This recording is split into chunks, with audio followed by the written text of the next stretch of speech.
Halo teman-teman, balik lagi ke video aku. Buat yang baru gabung, selamat datang. Nama aku Noni. Dan hari ini aku bakalan ngelanjutin seri beasiswa dunia. Tapi sebelumnya, aku mau ngingetin teman-teman, jangan lupa untuk subscribe ke channel aku dan nyalakan lonceng notifikasinya supaya kalian gak ketinggalan video-video baru aku. Dan juga untuk teman-teman yang banyak punya pertanyaan mungkin atau pengen tahu lebih lanjut tentang video-video yang udah pernah aku bikin, kalian bisa cek di description box supaya kalian tahu kira-kira nih sebelum kalian nanya sama aku. Oke? Langsung ya. Halo, Hai, kenalin diri dulu dong. oke, halo Kak Doni. Hai semuanya, nama aku Yani. Ya, aku saat ini tinggal di Bandung. Namanya Yani ya. Ya, Oke. Kita udah namanya lama Yani. banget ya nggak ketemu ya. Aku aja sampai kaget ternyata kamu udah lulus bahkan. Puji Tuhan, alhamdulillah. Ya aduh. Nih, aku pengen ngobrol-ngobrol tentang beasiswa kamu nih. Kan waktu kemarin nih kamu S2-nya beasiswa kan ya? Ya, betul. Nah, boleh cerita-cerita nggak sih beasiswanya tuh apa, jurusan apa, dan di mana? Oke, jadi aku baru menyelesaikan studi S2 di Korea Selatan dengan beasiswa KGSP atau sekarang tuh sebutannya Global Korea Scholarship, Kak. Oke, Global Korean Scholarship. Yap. Oke, keren keren keren.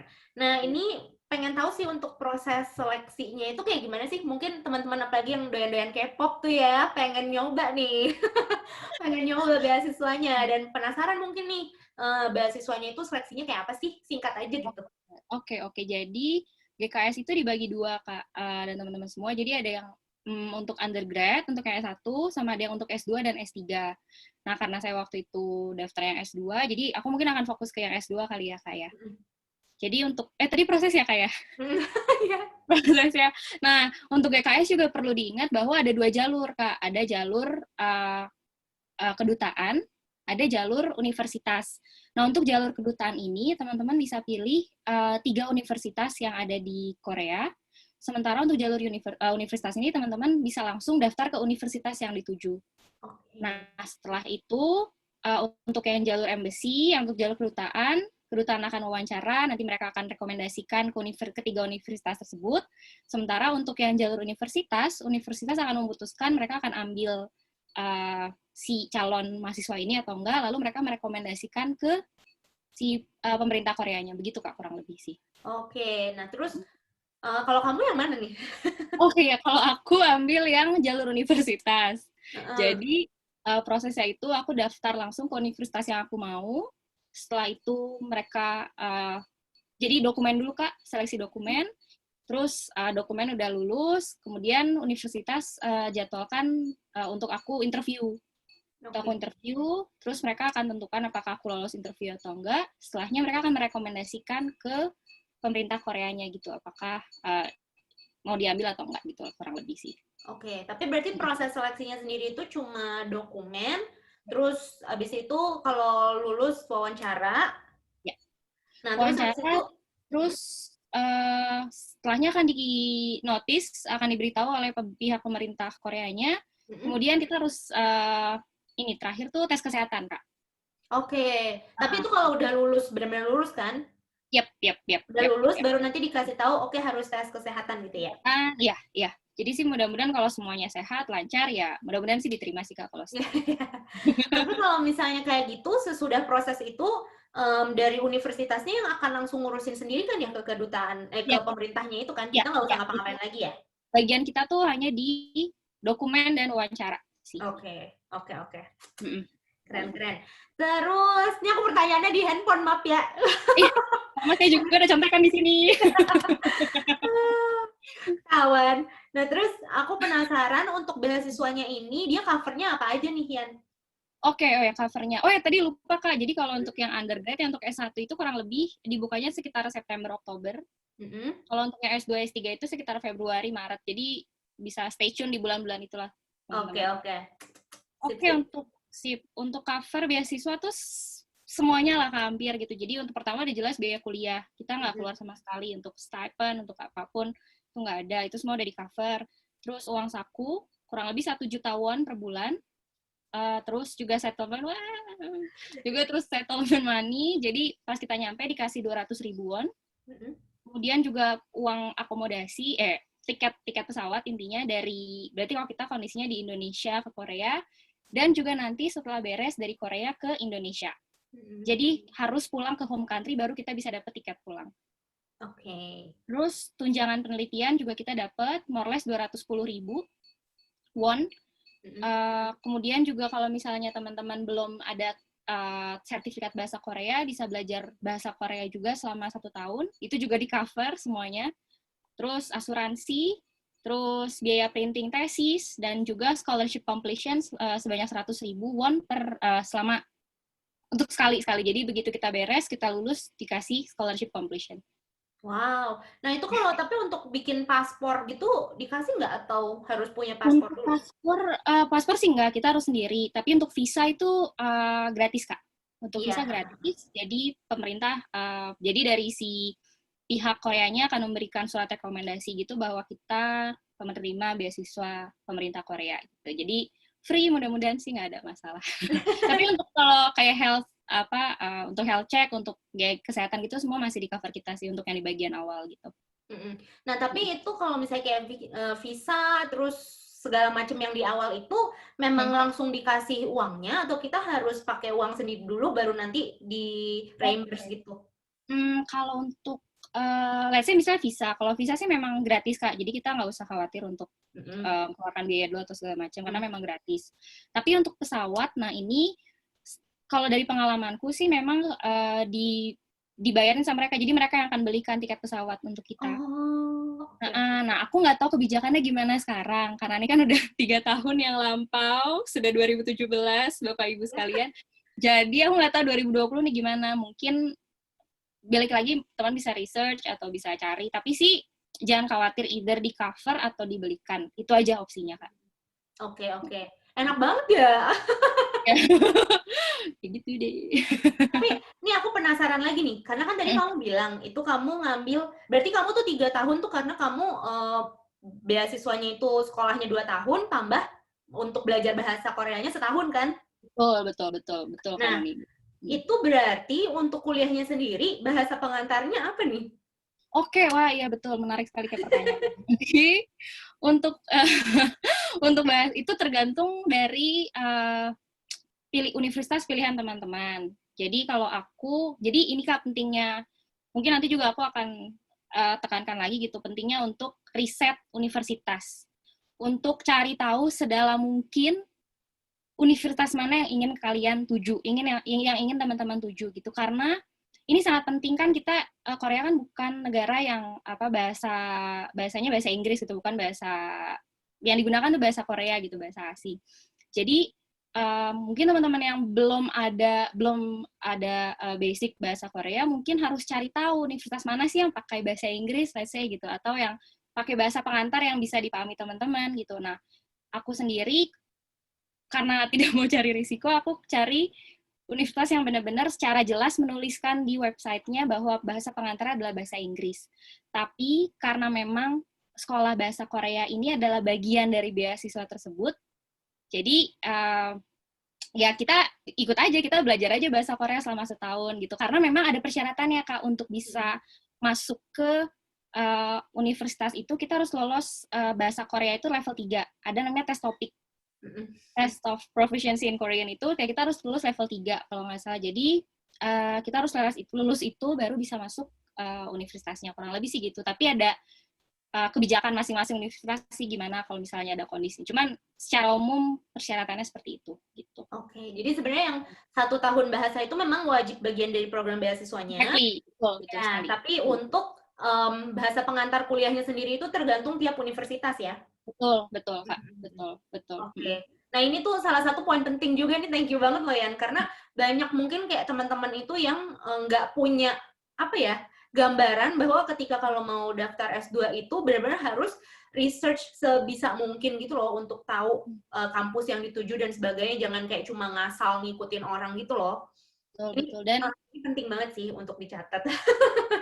juga Kak Noni, karena dan juga kalau misalnya memang nggak ada, misalnya di website-nya belum jelas, Kak, mungkin bisa tanya ke kontak person ya gitu. Nah, itu. Pengantarnya bahasa apa sih gitu. Ada kemungkinan, karena ada kemungkinan juga campur Inggris Korea gitu, Kak. Itu juga penting banget karena kebanyakan nih teman-teman yang nonton mungkin kalau ada pertanyaan nanyanya ke aku, disangkanya aku agen pendidikan ya, konsultan pendidikan. Padahal aku pun juga nggak tahu gitu, karena memang aku daftar kayak misalnya aku di Finland kan ini udah 2 tahun. Terus ternyata tuh banyak banget kayak kampus aku tuh di tahun 2019 itu tuh ganti semua gitu. Jadi 3 kampus besar di kota aku digabung jadi satu. Ganti semua kan. Oh, I see. Ya Jadinya itu mungkin banget ya, mungkin. jadi ketika banyak teman-teman yang nonton ini misalnya nanya ke aku pun juga belum tentu tahu, dan kalau aku jawab tuh bisa jadi salah kan. Jadi memang lebih baik itu harus ngecek di websitenya dan tanya langsung sama contact person-nya gitu, yang dari kampusnya. Jangan nanya orang sembarangan karena merasa lebih gampang gitu loh. Setuju. Iya, iya. Karena memang pasti jadinya daripada informasinya salah atau simpang siur, lebih baik langsung nanya ke orang yang memang contact person dari kampusnya. Setuju kan? Nah, terus nih, aku mau nanya, ada tips, trik, atau mungkin saran-saran nggak nih buat teman-teman yang mau daftar beasiswa ke Korea ini, tapi yang tentunya nggak ada nih di websitenya. I see. Oke, jadi kalau mungkin dari aku pribadi, satu sih pahami dan yakinkan diri dulu. Apa sih yang kira-kira teman-teman sukai gitu, passionnya apa gitu. Mungkin ini terdengar klise sih Kak, tapi benar gitu. Karena kita akan menghabiskan at least 1 tahun atau 2 tahun di negara orang gitu. Kalau misalnya memang kita dapat dan emang rezekinya di situ, ya kita akan menghabiskan waktu sepanjang itu gitu. Jadi ketahuilah dulu kira-kira apa sih yang mau gitu, apa yang kita mau. Mungkin untuk teman-teman yang belum ada background pekerjaan, nggak apa-apa gitu, asal kita tahu nih setelah kuliah kira-kira mau apa sih gitu, bayangannya gitu. Kemudian teman-teman yang udah bekerja juga mungkin cari yang inline dengan pekerjaannya, atau misalnya pun nggak inline, ya nanti harus bisa meyakinkan gitu di motivation letter gitu. Saya mau di sini karena apa gitu. Dan itu yang pertama. Kemudian yang kedua, itu balik lagi Kak, jadi cari universitasnya. Ini yang paling penting, cari universitasnya, jurusannya, kemudian dosen juga, kurikulumnya seperti apa, terus si universitas ini udah ada penelitian apa aja sih, supaya kita bisa paham nih kita mau masuk ke universitas seperti apa sih gitu. Itu yang menurut aku juga sangat penting untuk dilakukan gitu. Kemudian ya itu tadi cari universitasnya. Jadi jangan karena aku dengar universitas ini atau sekarang kan yang misalnya terkenal yang universitas-universitas besar gitu, let's say gitu, aku mau ke universitas S, mau ke universitas Y gitu, tapi ya udah gitu karena itu aja teman-teman mau daftar. Ya itu kalau sebisa mungkin sih, kalau memang mau ke situ kita riset lagi, kita cari lagi jurusannya apa, pahami, sebisa mungkin pahami lah. Kita nggak mungkin tahu 100%, tapi seenggaknya kita tahu lah garis besarnya gitu. Kemudian kenapa harus Korea gitu, karena atau negara manapun, cuman karena nih aku bahas Korea jadi kita fokusnya aku konteksnya di Korea gitu. Kenapa sih harus Korea gitu? Karena ini kan beasiswa pemerintah Korea juga gitu. Apakah karena kulturnya gitu, karena negaranya, teknologinya, atau orang-orangnya gitu. Nah, ini yang harus bisa kita jelaskan juga nanti di motivation letter gitu. Kira-kira apa sih kontribusi kita untuk hubungan Indonesia-Korea ke depan misalnya gitu.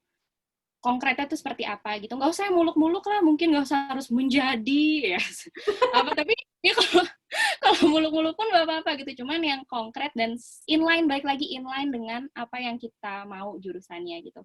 Dan yang terakhir sih saran aku, siapkan dokumen seteliti mungkin gitu, dokumen yang paling tricky, yang paling penting.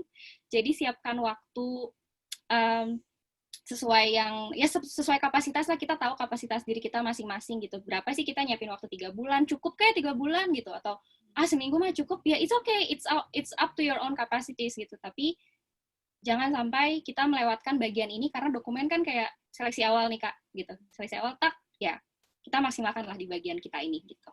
Dan yang terakhir, jangan lupa berdoa dan berusaha. Ya, tentunya. Berarti ini aku coba ulang nih poin-poin pentingnya. Menurut aku berarti yang paling penting itu adalah nyiapin dokumen. Itu benar-benar harus, kita harus tahu sendiri kapasitas diri ya, seberapa cepat atau lamanya kita mempersiapkan dokumen-dokumen ini, karena kan itu bagian dari seleksi awal. Jadi harus benar-benar hati-hati, jangan sampai ada yang ketinggalan, bener ya? Betul. Terus untuk motivation letter-nya yang aku tangkap dari kamu nih benar-benar harus konkret untuk memberitahu kira-kira tujuan kita untuk kuliah di sana itu kayak gimana dan kontribusi apa yang akan kita bisa berikan nantinya. Tapi jangan yang ngawang-ngawang gitu ya nggak sih, harus benar-benar konkret. Dan kalau untuk teman-teman yang memang mungkin belum punya pengalaman kerja, itu harus visioner menurut aku ya nggak sih? Tadi kamu bilang ya harus bisa visioner untuk tahu, oke, walaupun aku nggak punya pengalaman kerja, seenggaknya aku udah tahu tujuan ke depannya aku gimana. Tapi kalau untuk teman-teman yang S2, kalau bisa inline dengan yang udah dilakukan sebelumnya. Yep. Supaya lebih jelas juga lah ya, nanti jalannya tuh tracknya kemana, jangan main shock sana sini gitu. Sebenarnya nggak menutup kemungkinan sih Kak, aku setuju banget yang Kak Noni bilang. Sebenarnya nggak menutup kemungkinan, cuman alangkah baiknya lah mungkin supaya itu juga memudahkan teman-teman. Cuman ya itu balik lagi ke teman-teman masing-masing sih Kak, gitu. Sama yang terakhir itu harus benar-benar hati-hati dalam milih kampus. Ini juga perlu dicatat nih buat teman-teman yang lagi ngedengerin, kalau untuk S2 dan S3 itu sebenarnya bukan cuma masalah nyari jurusannya, tapi karena kan kita harus research ya. Jadi harus benar-benar, kalau aku sih dulu, aku tuh benar-benar sampai nyari dosen-dosen di kampus aku ini, ada nggak yang sesuai sama research yang mungkin mau aku bikin untuk tesis aku gitu. I see, ya, wah itu mantap sih Kak Noni ya. Iya, karena kan kalau nggak kayak misalnya sekarang aku bikin tesis gitu, mau nggak mau kan jadinya supervisor aku harus orang yang di bidangnya kan. Betul. Dan belum tentu itu ada di setiap universitas gitu. Jadi memang sedetail itu, dan itu kalian nggak akan mungkin dapet infonya kalau kalian cuma nanya sama aku atau sama teman-teman yang udah ngalamin perkuliahannya gitu, karena kan setiap kampus dan setiap jurusan tuh beda. Jadi memang harus research sendiri sih. Yep. Mungkin kalau kayak di luar gitu, kayak di Korea atau mungkin di negara-negara berkembang, di negara maju sih ya, itu pasti udah lengkap banget kan ya websitenya ya? Lengkap sih, cukup. Kalau menurut aku tidak terlalu menemukan kesulitan berarti sih Kak untuk tadi yang Kak Noni bilang soal kelengkapan dokumen itu, jadi bisa lah di Google tuh ada lah gitu. Cuman tadi kalau mungkin tips apa ya, ada hal-hal teknis atau apa itu mungkin bisa lah ditanya gitu kan, cuman balik lagi pengalaman orang beda-beda kan Kak gitu. Nah jadi seenggaknya, tapi kalau misalnya dicek di websitenya untuk beasiswa ini tuh lengkap lah ya, keterangan-keterangan dan step-step yang harus dilakukan. Nah ini tuh websitenya apa nih, Yan? Boleh kasih tahu nggak nih?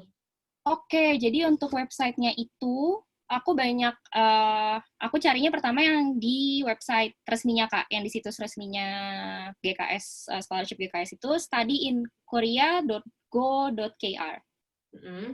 Nanti aku bakalan tulis di bawah juga sih. Oke, yep, itu. Terus kalau misalnya teman-teman juga riset dalam bahasa Indonesia, banyak kok yang keluar beasiswa GKS, beasiswa KGSP, itu udah banyak banget, aku berani bilang udah banyak banget website resmi yang bahas, udah banyak banget blog orang teman-teman yang sudah pernah mengalami, yang ada pengalaman itu, udah banyak yang sharing gitu. Jadi aku berani bilang bahwa semangat mencari gitu, semangat.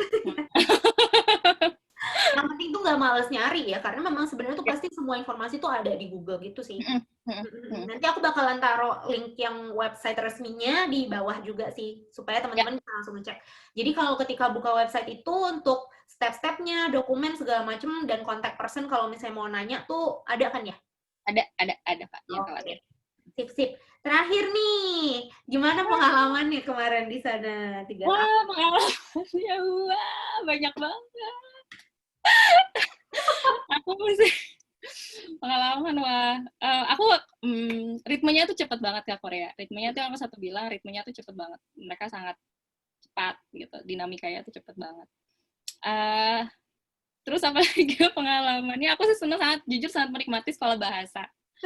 Jadi itu belajar bahasa Korea juga, terus ada sambil cultural experiences-nya, itu seru sih. Dan tapi kalau misalnya aku boleh sarankan, misalnya teman-teman nanti dapat beasiswa ini dan terus dapat kesempatan belajar bahasa, maksimalkan semaksimal mungkin untuk bisa belajar bahasa Korea gitu. Karena kan ada memang yang baru pertama kali terekspos sama bahasa Korea gitu, mungkin sebelumnya belum pernah nonton atau dengar lagu Korea, itu sangat mungkin gitu. Tapi karena ini pengalaman yang menurut aku sangat unik, jadi enjoy dan pelajari sebisa mungkin gitu, karena bahasa Korea ini akan kepake banget di Koreanya gitu menurut aku. Terus Pengalamannya apalagi karena kampus aku ini, jadi aku sekolah di namanya KDI School of Public Policy and Management, Heeh. jurusan kebijakan publik. Jadi dia itu khusus S2 dan S3 Kak, banyak. Jadi nggak ada S1 dia kampusnya. Jadi banyak orang yang udah profesional gitu, yang udah PNS di negaranya, jabatannya udah jadi apa gitu. Jadi aku sih bersyukurnya bisa belajar banyak dari mereka dan sangat beragam gitu, sangat benar-benar diverse banget gitu, orang Korea dan non Koreanya gitu. Iya. Dan yang terakhir, aku juga coba banyak involve di kegiatan, terutama yang kegiatan budayanya KBRI di Seoul gitu. Jadi coba ikut, waktu itu pernah ikut nari, terus ada kegiatan apa. Jadi itu juga salah satu yang seru sih. Dan aku bersyukur KBRI-nya juga sangat mendukung lah mahasiswa gitu, sangat mengayomi. Nah, oh ya, aku lupa nih mau nanya, kalau di sana tuh pas kamu beasiswa ini boleh part-time kah? Atau Oh, oke, part-time. Jadi, sebenarnya kalau selama pas bahasa sih tidak disarankan untuk part-time, Kak, selama sekolah bahasa. Cuman setelah masuk ke jenjang pendidikannya S2 atau S3 ini, seperti dipersilakan untuk part-time, tapi harus yang inline lah dengan apa yang kita kerjakan yang jurusan kita yang sekarang gitu. Kalau misalnya aku kebijakan publik gitu, jadi yang apa mungkin kerja di pemerintahan atau ya gitulah pokoknya seperti itu kurang lebih. tapi berarti itu lumayan juga ya kalau memang dikasih part-time kayak gitu, seenggaknya jadi makin bisa immerse sama culture-nya, Yes, sama yes, yes, orang-orangnya. yes, Seru yes. sih berarti ya. Tapi Betul. kalau untuk beasiswa ini tuh wajib pulang kan? Sebenarnya Iya. nggak ada kontrak itu Kak. Iya nggak ada kontrak itu untuk KGSP. Jadi teman-teman bisa stay, bisa perpanjang visa, bisa sambil cari kerja, perpanjang visa di sana, atau silakan mau lanjut ke negara lain tuh nggak masalah sih Kak. Oh, Aku senengnya salah satunya visa ini tidak mengikat. benar. Aku iya, aku Hmm. juga salah satu poin kenapa aku milih beasiswa ini karena tidak terikat itu sih. Yap, yap. Itu Mhm. sih kan salah Oh, satunya. kenapa aku taunya dulu itu diwajibkan pulang ya? Hmm, kalau Apakah pernah ada saatnya di mana mereka mewajibkan pulang atau mungkin sekarang ternyata udah bisa jadi, bisa iya, jadi. tapi intinya sekarang berarti tidak terikat lah ya, bisa Nggak terikat ya. lanjut Cuma sesudahnya suka-suka ya? betul, betul. Memang tapi kalau misalnya kita nggak pulang ke negara kita lagi, kita nggak akan dapet yang tadi Kak, scholarship completion yang 100 ribuan itu. Iya, Kita iya. nggak dapet. Dan nggak Itu dapet aja. tiket pulang ya kan? Nggak dapet, exactly. Ya, nggak dapet tiket pulang. Oh ya, oke oke. Ada pesan-pesan terakhir nggak nih sebelum kita udahan nih buat teman-teman yang mungkin mau nyoba dan sebagainya? Hmm, apa ya, semangat pokoknya. Apalagi ya, pokoknya kenali. Jadi kalau misalnya teman-teman memang mau ke Korea, uh, cari tahu gitu bener-bener. Kita mulai menyusun dari sekarang. Jangan apa karena hanya dua alasan tertentu. Tapi kalau misalnya sudah jelas mau, oh ya kenapa Korea, kenapa harus universitas ini, dan bisa disampaikan dengan sedetail, sekonkret mungkin, ya aku rasa sih bisa lah gitu. Semangat. Tapi yang pasti ya jelas sih ketahui dulu lah gitu. Ketahui dulu kenapa harus Korea, kenapa harus universitas tersebut. Gitu. Oke, berarti yang penting harus semangat dan harus banyak cari tahu dan harus yakin bener-bener ya? Ya, itu sih. Oke deh. Asik, thank you Yayan. Sama-sama, makasih Kak Roni.